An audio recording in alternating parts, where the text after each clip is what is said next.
Hello everyone, this is Khizr Ahmed, Director of Khizr Technologies Private Limited. I welcome all of you on behalf of Khizr Technologies Private Limited. We are into web designing and development, mobile application development, digital marketing. We help schools and colleges in their admissions, and we are also into eco-friendly, reusable, recyclable books and stationery items for Vivan Company in line with Swachh Bharat Abhiyan to save trees, water and reduce waste, which can be used by all education institutions and corporates. Thank you all for giving us your precious time. Before moving forward, let me first acknowledge the presence of our special guest today. We have here with us Mr. Uday Shankar, who is the founder of Do It Yourself Academy, DIA, who is aimed at offering a comprehensive lab that is learn, achieve, become, experience to learn, understand, and implement concepts for students to develop 21st century skills through robotics using an industry-oriented international curriculum. Uday has completed bachelor's in instrumentation and control system engineering at PSG College of Technology, Coimbatore, and received scholarships from University of South Australia to pursue a semester abroad and from University of Hull to specialize engineering design. During his tenure overseas, he has completed 3 projects and received a letter of appreciation for the same. He has been featured in print and mass media. He has won 14 lakhs only as prizes and holds to his credit numerous national awards, some being from National Instruments, Texas Instruments, Aricent, Accenture, and Yahoo. He is a passionate trainer and ambitious entrepreneur on mission to make students future ready. He has experience in curriculum design, business development, operations, marketing, and franchising. He is the winner of Young Achiever Award 2020, Most Promising Business for Women, Best Futuristic Educator Award, and Excellence in Robotics Education Award. We welcome you, Mr. Uday. Thank you The so much, topic Kaiser. for today is DIA's Tech Exploration Methodology for a Child's Future Readiness. Now I'll hand it over to Mr. Uday. Go ahead, Uday. Yeah, thank you so much, Kaiser. That was a wonderful introduction. So, for all the audience here today, so I have just one small request. So, go back to your school time and just think, what is that one thing that you love the most during your school time? Just answer in the chat box. So, what is it that you loved during your school days, and something which you can remember and tell that, hey, when I was in school, I did this. So, what is that one thing that comes to your mind?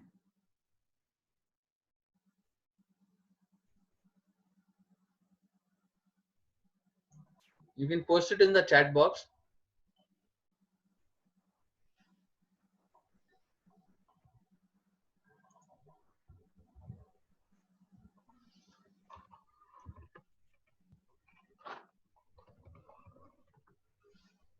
Sports. So it's all about something which you did, something which you experienced, right?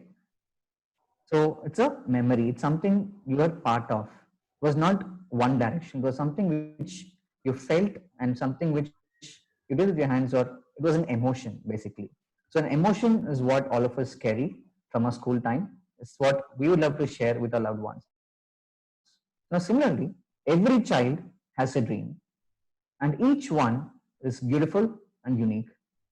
But the problem we're looking at is, so more than 70% of the students, the children today, are preparing for jobs that may not exist.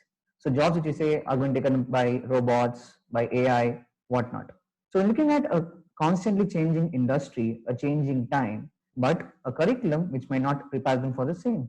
So the analysis simply says that though we are second largest in terms of the education system when it comes to the capacity to make new things, to be innovative, we are placed in the bottom 10%. So OECD research basically understands what is the capacity of a child to think creatively. They placed that at 72 out of 73 countries that participated. And not just that, so beyond, there's a much bigger factor. So we are still preparing children at a point where we look at more of 19th century skills, a little bit of 20th century, and very, very minimal 21st century. So this makes it in such a way that only 1 out of 4 people who complete a college degree are even employable. And to make it all the more worse, a survey by the World Bank has said, so what a child could actually learn in 12 years in school is just equal to about 5 years, something they could learn overseas. That's where they've ranked us at. And beyond that, we are in a constantly changing world. So there was a time when we used to walk, ride horses, but now is a time where robots are almost present everywhere. So right from land, air, water, even Mars and space, robots are everywhere. The food we eat, the dress we wear, the medicine, the construction, the automotive, in every particular field, in everyday thing, a robot is present directly or indirectly. So moving towards a world where man and robot are going to coexist, and that is where this very important thing comes into play. Dia's Exploration. So DIA stands for Do It Yourself Academy, where we enable children to do things and build things by themselves so that they believe and they see and they do it through experience and they carry an emotion for life. So the exploration is made of three simple words. First is technology, second is exploration, and third is innovation. So when all three combine together, the learning is complete. So in terms of technology, we focus on multiple core areas. So 3D printing, robotics, AI, embedded systems, renewable energy, like that. We have almost 10 different domains through which we take a child through in the 10 directed learner. So coming to the second part is about exploration. So now all of us would say, hey, I learned this in school and now where do I apply? So let me give you a simple example. So now how can robotics help you actually understand and implement what you learned in school? So let's just take a simple example of where a child is trying to compute and understand this simpler formula in math. So distance, speed, and time. The three basics of everyday movement. Now, let's say somebody has to go to a place. What is the first thing we think of? How long is it going to take me to go there? So all that we've done is we thought, okay, I'll move at a 40-kilometer speed. So the distance is almost 10 kilometers. So this is the time that is going to take me. So about 15 minutes is what it is going to take me to get there. So now, how do I apply this and see the results? For example, let us consider I want to make a robot move from point A to point B. Leave it at that. Next, this is something else also that is coming in math. So this is about what is the shortest distance between 2 points if it is a right angle. Now we combine these two and we try to understand how can I implement these learnings into real time. So let's take a robot's wheel for example. So we're going to use a robot to move from point A to point B, and we also know the distance, and now we need to understand how much time is it going to take me to get there. So what I will first do is I will try to understand what is the distance my robot can travel in a given unit of time. For example, let's say the wheel has to make one rotation. So I need to calculate the circumference of the wheel. I'm using my math. Second, I need to understand how the motor works and how fast can it rotate. And third, how much weight can it carry. So here I'm using physics and math. And next one, I need to understand where is my point and where is the shortest route. So here I'm going to understand how I'm going to use the theorem to calculate my shortest distance. And then I understand what is the weight it can carry. Again, I'm going back to physics. And then I understand how do I control my motor by making sure it has the ample current being supplied. And then again comes my physics and electronics. And finally, I need to code my robot to do the function I ask it to do, and there comes my computer science. So in simple words, robotics is nothing but an application of everything we learn coming together and seeing and producing an wholesome product. So this is what we do in class. So we give a robot to children wherein they build it from scratch. So what you're seeing in front of you is a 3D printed robot which is modeled by children. So they even understand 3D modeling here apart from maths, physics, electronics, and all this. More importantly, even computer science. So when all the subjects coming together and creating a product, an innovation here, because here they make a robot that will not get stuck in sludge. It can walk even on the terrains where wheels will get stuck. So when all comes together, the subjects, the learning, the implementation, and finally an outcome, which is an innovation. So children here are using technology, exploring what they can do, working on different combinations, and finally coming out with an innovative solution to solve a problem. Technology for social good is what we look at, therefore making sure the children are future ready. So this is Dia's pedagogy that says exploration, technology, exploration, and innovation. So what is it and how is it going to impact? Now generally we can classify people or the learners into three basic categories. First is the auditory. So these are people who can actually listen and grasp. So normally you've seen people who have read the book out aloud to register what they are learning. And visual is people who just look at the board once, they grasp. And kinesthetic is the ones who have to do something physically, maybe write it down 10 times, twice based on their capacity. So here in robotics, what happens is first they see something, they see how it is working, they understand, they see and understand simulation, they listen to what the trainer has to say, and finally they're going to make something innovative. So when all three happens at once, every type of learner is catered to, and therefore no one gets left behind. And ultimately, it is about empowering a child towards a successful future. Now, the basic question which most people ask me is, hey, Uday, robotics is something which people need when they go for a career. Why in school? So I tell them something very simple. Now, imagine your ambition is to drive a race car.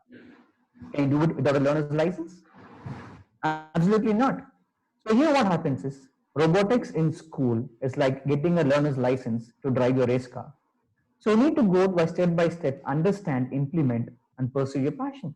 You need to get your basics right, and that is where we come in. We give them the right basics, the right technology tools, the support and guidance to make them pursue a successful career.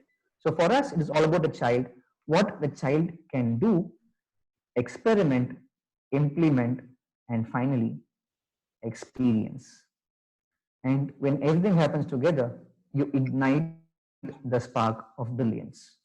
And that is why we say our motive is to make children future ready. So what exactly do we do at there? So first and foremost, we start from the experience, the environment. So we build a robotic center of excellence, and then comes our international partnerships. So to ensure that what we give is of global international standard, we have partnerships with 4 different countries: UK, US, Singapore, and Australia. So what we offer to a child is of the international standard, and we focus on 10 different and unique domains which are of the future, thereby helping the child understand what the passion is, what they love by understanding, by doing. So they can pursue that in college or in higher studies by actually experiencing it right in school stage. And finally, industry-oriented curriculum, because unless you're prepared with what the industry needs, not going to be fulfilling your skill gap. And more importantly, a customized hands-on kit. Now, we understand what a child needs and how it is easy for a child to learn. So based on those inputs, we have customized and created our own kit so the experience can be wholesome. And more importantly, it is about career focused. And since these 10 domains are pointing at 10 futuristic careers, so what a child learns now in school will be helping the child a long way through college and through the career. So when I say 10 different domains, these are the ones I look at. So starting from as simple as a coding-based platform, basic electronics, building their hardware for daily life, like an automated street light control. So let's say we all have street lights. Now somebody has to go switch it on and switch it off.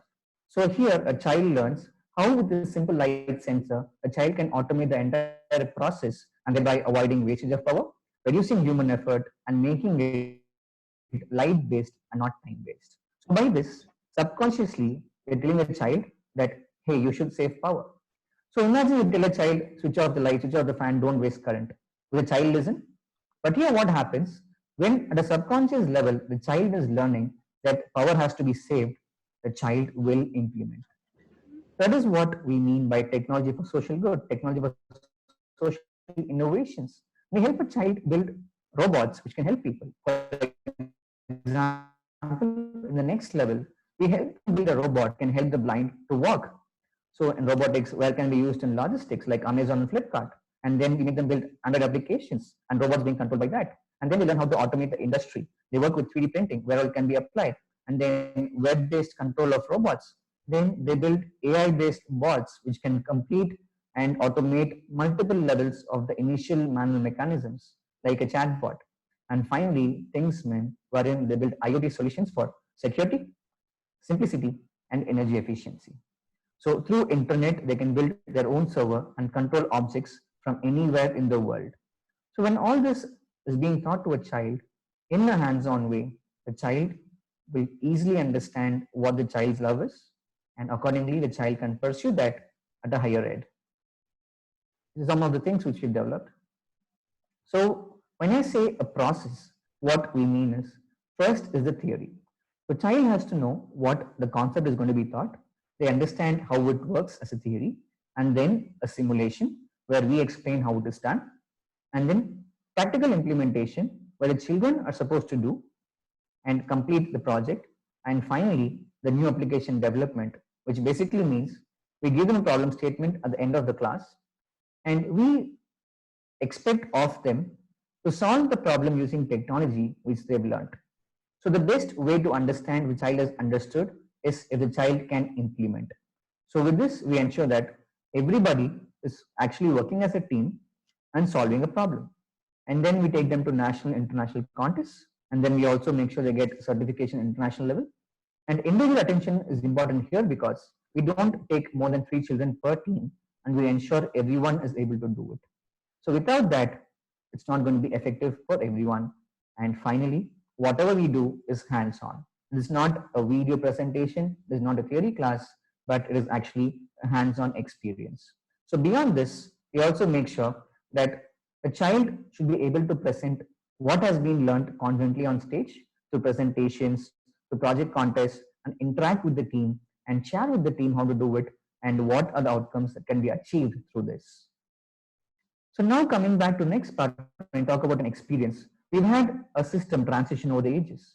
So we had the Gurukula system, and then we moved from here, which was more of a personal touch, a lot of interaction, a group learning. We transitioned into something like this, where it is technology oriented towards job readiness and individual. But then we saw there's some really good things in the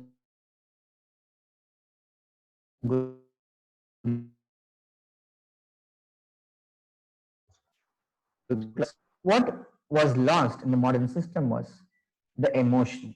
So the bonding between children. So teacher handles the class, the children just listen. So there's no place where children can work together as a team. So people thought of such collaborative places where people can actually work together. Then came Dia. So Dia is all about envisioning a place where we can get the best of all the worlds. So we have envisioned a classroom where we combine tradition, innovation, and emotion. So here typically what happens is children work as teams of 3. They sit down on the floor and learn. They solve the problem together. They debug. They innovate together. So this is what a classroom looks like. So for us, it is all about what a child experiences. The child should love coming to the class. So this is how typically a class is. So normally you would see a class being conducted by a teacher, but here for a change, the class is student driven. So the student who finishes the project comes forward and helps the rest of the class with completing the project. It is all about team-based learning. There's nothing saying that you sit like this, sit like that, do this, do that. It's completely student-led, student-driven, and only supported by the faculty. So when learning is student-centric, the outcome is beyond what we can expect. The outcome is all about 21st century skills. So children become critical thinkers and creative thinkers because they think of multiple ways to solve a given problem. They communicate with a team and understand and come to the best solution. They teach each other, they help each other, and they motivate each other. And finally, they collaborate together to solve the given problem. The outcome is a creative product, a creation. So this is what 21st century skills is all about, and Dia believes in 21st century skills, so robotics and IoT, thereby giving them the complete package. So when this is done, the outcome is grit. So in robotics, what happens is when you try to do a project, you won't get the output in one shot. Nowadays, you'd say that, hey, I tried once, I didn't get it, so I left it. That is the attitude of many. But here, what happens is children keep trying till they get the output they desire. So they learn to keep at it till they are going to succeed. So at the subconscious level, children develop the grit, the tenacity to pursue till they're perfect, till the expected outcome has been reached. And this not only ensures success in robotics, but ensures success in life. And this is one such outcome. So this child joined us at an early age of 7, and today, through his own interest, his own passion, he's built his own YouTube channel, put in multiple projects, participated in so many competitions, and finally is even being featured in the front page of a magazine. So imagine for a 7-year-old in course of 1.5 years, an achievement like this. So all we did was to provide the right platform. When the platform is right, what a child can achieve is immense, and that is what we want. So back in the US, robotics started in the early 1980s, where the first robotics league was formed. So this is where we want to come in, and we want to fill in the gap and ensure that we are offering an international success to our children by bringing the best from across the world onto one common platform. And the result is this. So we were able to achieve and empower people, children, educators, and teachers to give the wonderful platform to children. And we didn't just stop there. So we wanted to see our effectiveness and prove our merit. So we just picked up a bunch of children from an underprivileged community, like an orphanage. So these are children who never even went to a proper English medium school. So basically, can't speak English. They never seen a laptop in their life. They never worked with electronics. But within a span of just 20 hours or a span of 12 weeks, they bagged a national level first place where all the premium schools across the countries participated.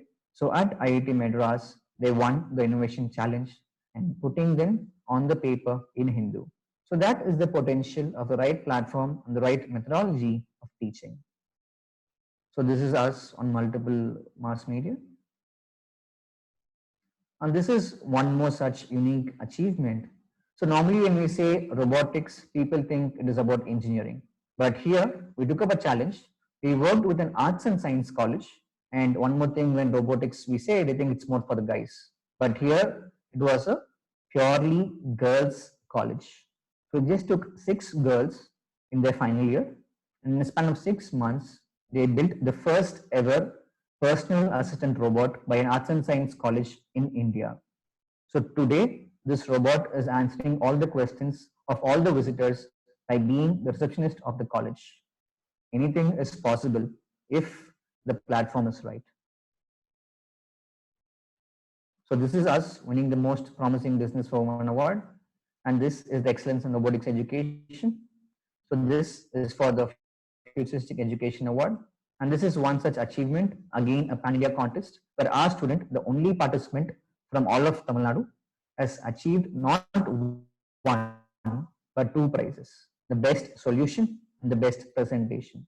So in a crowd of almost 5,000 children across the country, he came first, and all this with just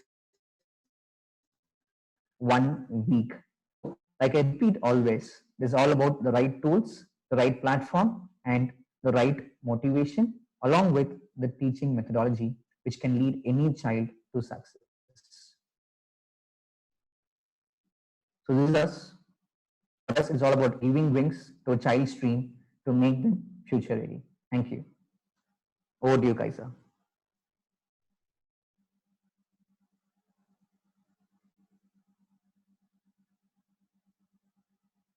Kaisa?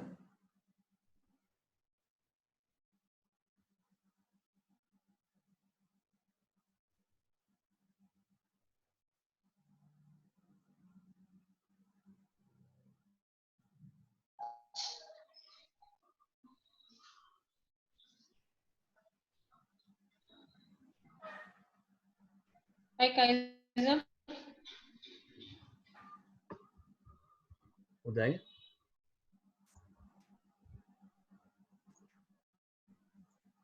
Is my voice audible?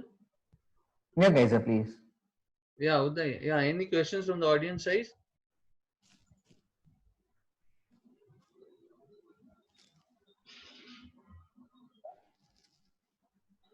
Nobody? you conduct workshops? Sorry? Did you conduct workshops like the students will It's be not audible. If you can please type it in the chat box. oh,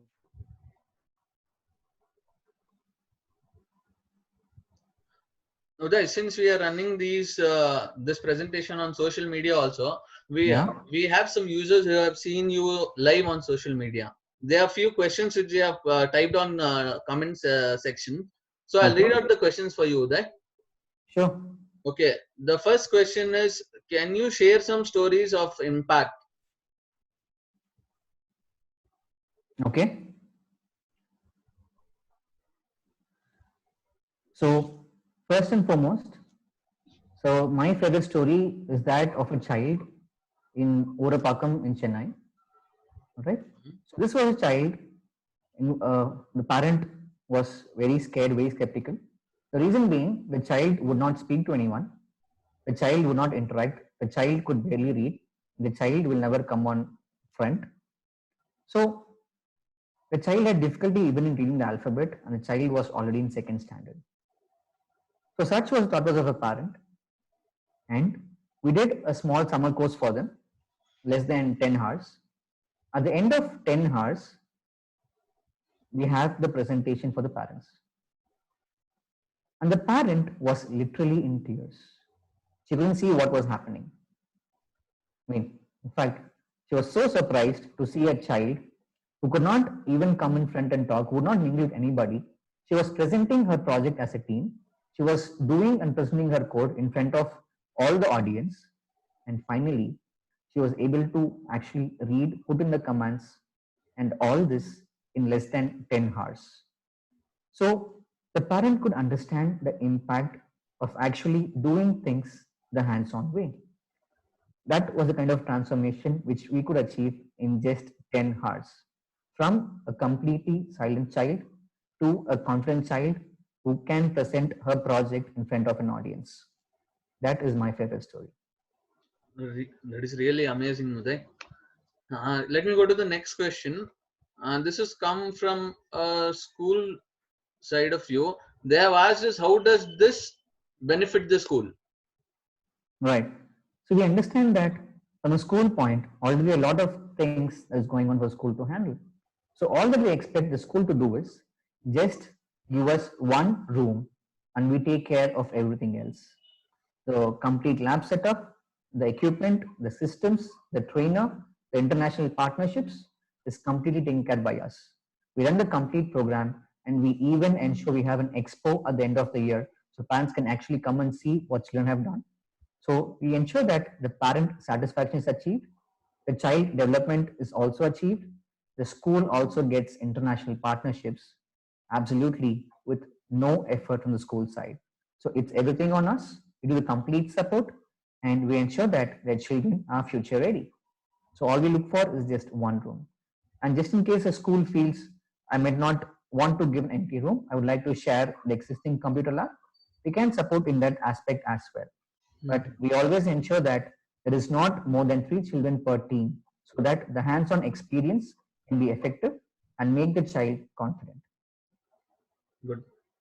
We have got one more question from a lady by name Shruti. She is Okay. written like, I as a teacher, how will it benefit me? This program, how will this program benefit me as a teacher? Right. So there are two things. So when it comes to a lab, there is our trainer and there's also the faculty from the school side who can participate. So our trainer becomes a support system wherein the complete class is led by the students. So for the teacher, this is the time that the teacher can think about some innovative idea, create a group of motivated children, make them work as a team on a project. So the teacher can actually work on the core competency of what the outcome has to be and leave the execution to us, enabling the teacher more focus and more time to ensure that the objective of making the child learn a technology is also achieved. And parallelly, they can go as a team and participate in multiple national and international contests with our support. So the teacher's burden is reduced to a great extent, and also the objective of the technology learning is achieved. Yeah, there's one more question from a management of a school. I'll not take the school name. What Okay. benefits does the school get through international partnership is the question. Right. See, first and foremost, it's about the school's branding and positioning. So, for international partnerships is definitely a very big deal for many institutions, which will not come in that easy.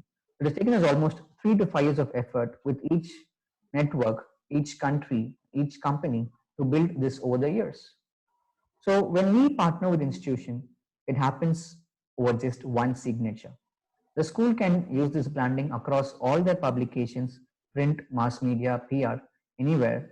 And beyond that, at the end of the year, we take those who are interested and those who are performers to our partners across the world, like a summer school, where even they go to Oxford, they might go to NUS, they might go to Lufthansa and Ireland.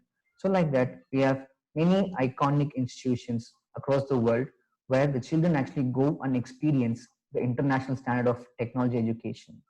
So not only do the students get international exposure, these children even get featured through contests, and the schools can always publicize how these children have done something at a global level. This enables the school to attract the interest of more parents, and the children benefited from the international exposure. And the international partnerships also enable the teachers being trained by educators overseas with more than 20 years of experience. So their practices, their techniques, their technologies can also be learned by the school. And also, if the management is interested, they can always go and they can experience the teaching in the overseas institution we partner with. They can always be exchange programs where a child can go and pursue about 6 months to 1 year in a school in UK, for example. So these are the benefits of international partnerships, which truly offer an international experience. Okay, Uday. Mr. Nayan, you had a question. You were asking something. You can just send me a question through text on WhatsApp. I'll be asking you the question on behalf of you. There's some audio related issue with you, I think so. Okay, Uday, there's one more question which has come to me through WhatsApp. Okay. Implementation of robotics in the school curriculum as compulsory shall be a burden on the students. The parents and the students will face a great difficulty in adapting to learn robotics along with the other subjects. The parents would not like their children to get overburdened with unnecessary inputs for their children. What if the child is not interested in learning programming languages? Right. Now, what if I told you your child does not like to learn math? Do you say yes? Let's not learn math? No, Absolutely not, right? obviously, when it is a part of a curriculum, you can't tell those things. Now, at any point in time, do you think that's why a child is going to work? Can a calculator or Google actually offset what math they have to learn? Definitely yes. Correct? Yes. So, when something that can be substituted is given so much importance, why not something that is critical be given its due importance? One. And two, we are not about teaching robotics, we are about the child imbibing 21st century skills through robotics. Robotics is just a tool, but the outcome is the overall development of a child. We want the child to be a creative thinker, a critical thinker, be collaborative and communicate. This is what we actually want. And this, no matter where the child is going to go, be it a job or business or higher studies, in every point of life, all these four basic skills are very, very important. And moreover, looking at this as a career oriented program. So when you give so much importance for an IIT JEE or a AIMS or a AIEEE kind of a coaching, I don't see the difference why such a bias should be there towards a technology education, which is all the more critical. And more importantly, whatever math, science, physics, computer science learning in school, they're actually learning it the practical way, which will actually enable them to show more interest towards what they're learning in school, and creating an interest will help them to score more. So let's say something is being taught in 11th standard or in a college second year, and we are teaching them the same thing as early as third standard.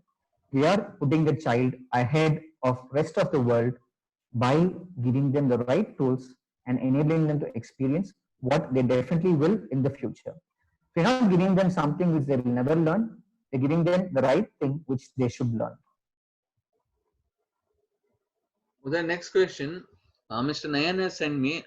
He wants to ask that do you people conduct any workshops and exhibitions? Yes, definitely.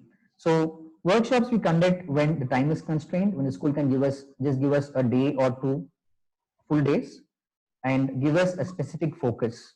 So we let the school choose what they want to focus based on the stage the children are in, and we conduct specialized workshops school wise and exhibitions definitely, because so unless we create an expo kind of a thing, an exhibition kind of a thing, we want the platform for children to present, and we want to come and see and be inspired. We conduct contests, regional, national, and international. Nice one. Uday, there are a hell lot of questions which are coming. I'll not take much of your time. There's one more question, interesting question. What is the usual response you get from parents when they hear about robotics for 7-year-old? So first thing they ask is, are you serious? Second, is it possible? Third, do you really teach robotics? So these are kind of questions I get in the similar line.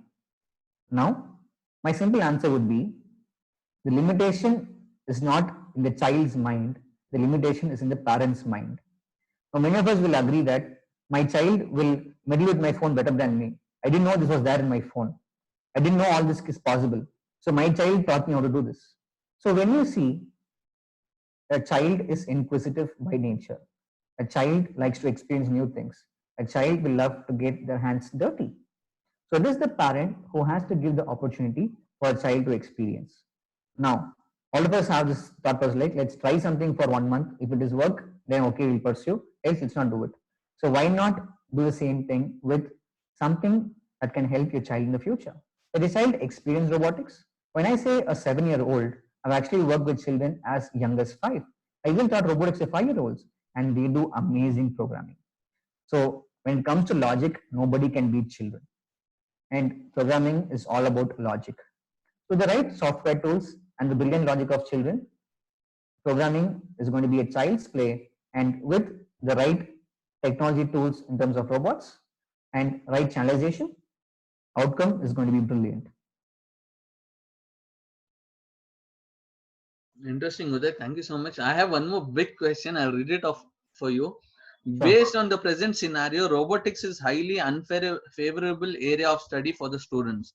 In the state of lockdown, the robotics education will be least effective as there would be any physical involvement of the tutor. It will also be a burden on the parents as the state of lockdown. They're talking on this basically, this lockdown stage has no rotation of money amongst the masses. Certainly, most of the parents will find it highly difficult to pay for the extra amount for robotics program.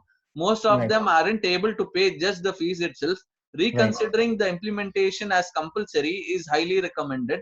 However, the interested parents and the ones who can afford can opt for it individually. What do you say regarding this? Right. So I agree that during the lockdown time, even we do not promote robotics. So if you just check out our pages or website, in no point we have communicated saying an online robotic class.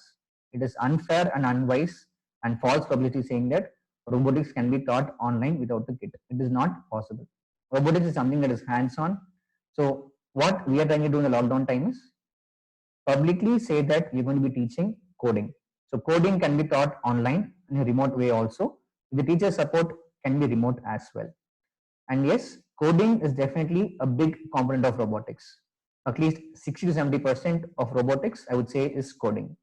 So yes, the basic of robotics through coding can be learned in the lockdown, but definitely a physical hardware is must for robotics. And therefore, I would convey that we are looking at doing coding classes and not robotic classes. The lockdown is over. When it comes to the compulsory part, so definitely schools that can afford will afford. So parents who see the interest will go for it. But in some cases, the school says, hey, only those who are interested, let them take the course. We also offer an extracurricular or a club kind of a model. So where we say we look for these many kids and this would be the kind of the fee.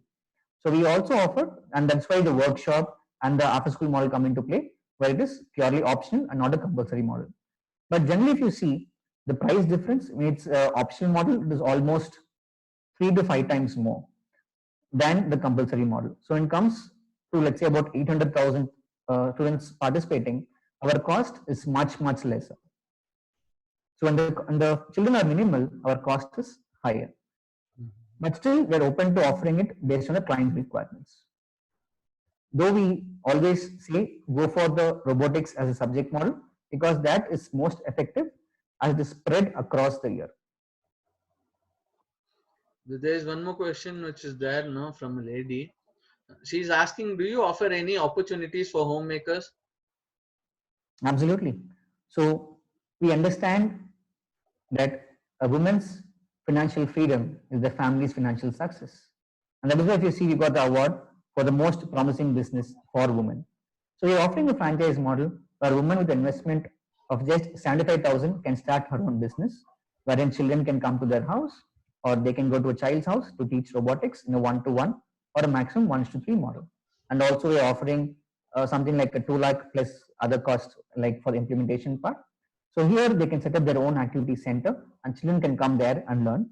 So that we put on hold till the lockdown is lifted and things get back to normal. So but people are interested, we're still accepting the interest.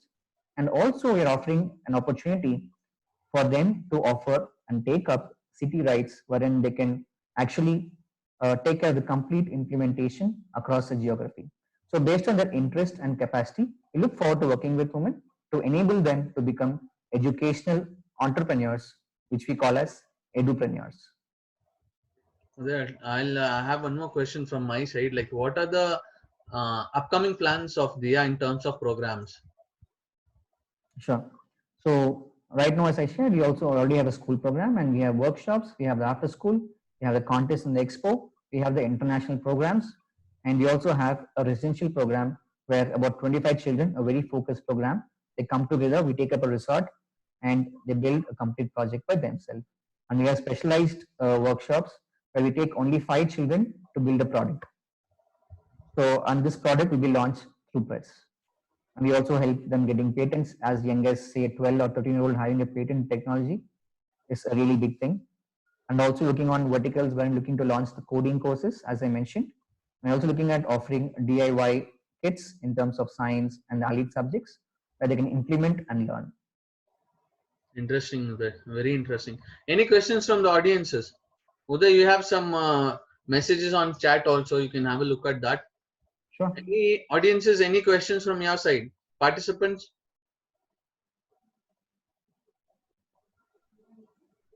So Nishan is just asking me to talk about Industry 4.0. So where is the industrial revolution?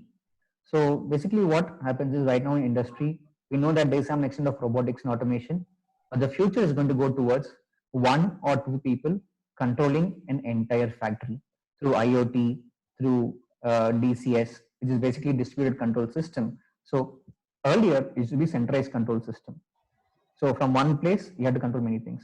So there are a lot of chance of failures can happen there. But in DCS, so everything is distributed with a localized control and a centralized control, and everything can happen over the internet.